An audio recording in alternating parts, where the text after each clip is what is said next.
আমাদের বাড়ি থেকে 15 মিনিটের দূরত্বে গাজীর মেলা হয়। হ্যাঁ, সরস্বতী পুজো থেকে কিন্তু এই মেলাটা হয়। এখানে কিন্তু আমি বাবা মা চলে গেছিলাম। আসলে এই মেলায় ঢুকে যা দেখছি কি বলবো, চক্ষু চড়ক গাছ কি নেই এই মেলাতে, সমস্ত জিনিস এখানে রয়ে গেছে। মাটির জিনিস থেকে শুরু করে এখানে সমস্ত জিনিস কিন্তু পাওয়া যায়। কারা কারা এই মেলাতে এসেছো তারা কিন্তু অবশ্যই কমেন্টে জানিও। এদিকে মেলাতে ঘুরতে ঘুরতে বাবা লেট হয়ে গেছে আসতে, মা তো রেগেই গেছে। তারপরে আমরা গেলাম হচ্ছে মাটির টব আনতে আর কি। টবের কোয়ালিটি অনুযায়ী কিন্তু দামটা একদমই বেশি হয়ে যাচ্ছিল। তারপরে আমি বাবা মা মিলে ধীরে ধীরে আমার যে জিনিসটা কিনবো তার উদ্দেশ্যে রওনা দিলাম সেই জায়গাতে। এক কুলো নিয়ে নিয়েছিলাম। তো আমি বিয়ের সমস্ত সামগ্রী তৈরি করি, তো কুলোটা আমার খুব দরকার ছিল।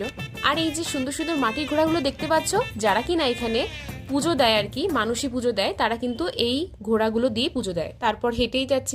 এছাড়া কিন্তু এখানে অনেক ধরনের কাঠের জিনিসপত্র কিন্তু এসেছিল, দেখতেই পাচ্ছ তোমরা। কাঠ থেকে শুরু করে টুল, তাছাড়াও কিন্তু এখানে সিংহাসন পর্যন্ত ছিল। চাউমিন ছাকার জন্য এই জিনিসটা নিয়েছিলাম আর কি। তারপর আরেকটা দরকার ছিল, সেটা হচ্ছে পিঁড়ি।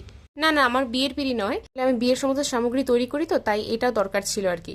তারপরে আর কি, কিছু না খেলে হয়, তো পেটকে শান্ত করার জন্য দই ফুচকাটা কিনে নিয়েছিলাম। বাড়ির দিকে যখন যাচ্ছিলাম কি ভিড়, জাস্ট দেখে নাও, প্রচন্ড ভিড় হয়ে যাচ্ছিল। এক হাতে আমার ফোন ভিডিও করার জন্য, আরেক হাতে দেখতেই পাচ্ছ কত কিছু সঙ্গে রয়েছে আমার। এই পিঁড়ি কুলোর জন্য বাবার জায়গাটা দখল করে নিয়েছে। আজকের ভিডিও এ পর্যন্ত, টাটা।